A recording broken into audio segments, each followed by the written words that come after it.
आने का काम किया, जिससे डीआईजी पुलिस आईजी कुछ में इंटरफेयर काम ना करे। और आज आपको पता कैसे काम होता है। रही दूसरी बात, आज गुंडागर्दी के नाम पर कि आज जब कहते हैं कि योगी जी ने गुंडागर्दी पर अंकुश है, पर मैं नहीं मानता। खाली एक समाज जात के लोगों को टारगेट बनाया जाता है।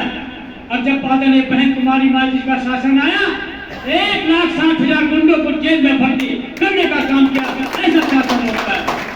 दूसरी बात, जब बहन जी ने मेडिकल कॉलेज बनवाने के काम किए, उसमें मेरे डिस्ट्रिक्ट सहारनपुर का रहने वाला हूँ, वहाँ पे आदरणीय बहन कुमारी मांझी जी ने मानव श्री काशीराम साहब के नाम से एक मेडिकल कॉलेज बनाने का काम किया। हमारे इलाके के आदमी हमेशा चंडीगढ़ जाया करते थे। बहन जी ने 22 सब्जेक्ट का मेडिकल कॉलेज बनाने का काम किया। वहाँ पे 18 सब्जेक्ट का कॉलेज मेडिकल कॉलेज था। तो मैं कहना चाहता हूँ, ये जाकर बताइए, पुलिस की भर्ती हो, पीटीसी की भर्ती हो, बीएड प्रोफेसर, डॉक्टर, आदरणीय बहन कुमारी मांझी के शासन में मेरे घर में खुद 3 नौकरी सरकारी मिली, जो कम से कम 20 साल से कोई सरकारी नौकरी नहीं मिली थी। ये बता, मैं खुद मेरी बीसी मेडिकल अफसर और बहन जी के सरकार में भर्ती हुई। बैंक लोग के थ्रू बहन जी ने मेडिकल किया, प्रोफेसर की नौकरी निकालकर बहन जी ने भर्ती करने का काम किया। तो मेरे यहाँ टीचर भर्ती हुए, तो एक बहन जी की देन है।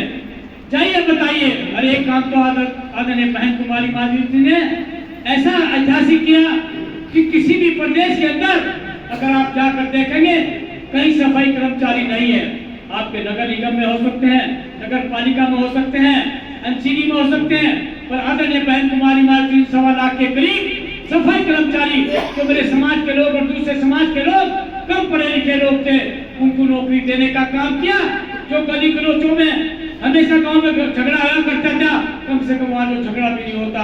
नहीं, हमारी घर की महिलाएं आपस में झगड़ा करती रहती थी किसी बात पर, नाली पर, वो बहन जी ने इतना बड़ा रोजगार देने का काम किया। जाइए बताइए कि जब बहुजन समाज पार्टी का शासन आएगा, हर गरीब आदमी को काम और रोजगार देने का काम करेंगे। मैं बताना चाहता हूँ कि हमारे यहाँ कितनी एट्रोसिटी और क्या क्या हो रहा। अगर कोई एमपी विधायक कोई सदन में बात उठाने का काम नहीं करता, अगर कोई करता है तो हमारे बीच में मान्यवर कौन करते हैं? श्री राम गौतम साहब, आपके समाज की बात, चाहे राजस्थान की बात हो, चाहे बिहार की बात हो, चाहे मध्य प्रदेश की बात हो, और चाहे यूपी की बात हो, अकेले सांसद 100 पर भारी पड़े रहते हैं और हमेशा बात रखने का काम करते हैं। तो मैं कहना चाहता हूँ मेरे भाइयों, अगर आप लोग सब बिल्कुल मिलकर आप लोग ने ठान लें कि दिल्ली पर अब हमारी बारी होने वाली है, आपकी संख्या बल बता रही है, आपका काम बता रहा कि आने वाला समय हमारे पास 2 साल है। हमारे पास 2 साल है। अच्छे विद्यार्थी 2 साल में अपनी परीक्षा की तैयारी कर बड़े बड़े एग्जाम पास कर लेते हैं, और आप लोगों ने तो एग्जाम पहले ही पास कर रखा है। 17 पार्षद आपने पा रखे हैं। मैं चाहता हूं अगर आप लोग दिल से अपनी कमेटी अगर कंप्लीट हो जाएंगी, तो मैं कहना चाहता हूं कोई आपकी पार्षद की सीटें आपकी रोक नहीं पाएगा। आम आदमी पार्टी बीच में आती है और पार्षद बना लेती, विधायक बना लेती है, क्योंकि क्या है, हमने अपने संगठन की तरफ ध्यान नहीं दिया।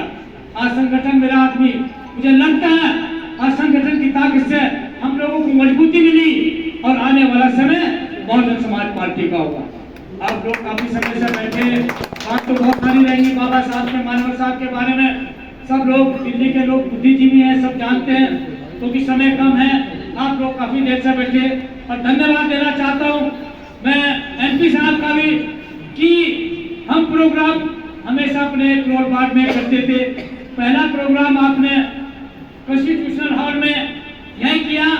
वो जिस टाइम फेसबुक पर गया, लोगों की इच्छा है कि हम लोग भी एक प्रोग्राम, ये भी हमारे एमपी साहब ने बुक किया। मैं धन्यवाद देना चाहता हूँ, और आगे कहना चाहता हूँ कि हो सके इससे बड़ा भी फिर माननीय एमपी साहब से बुक कराएंगे।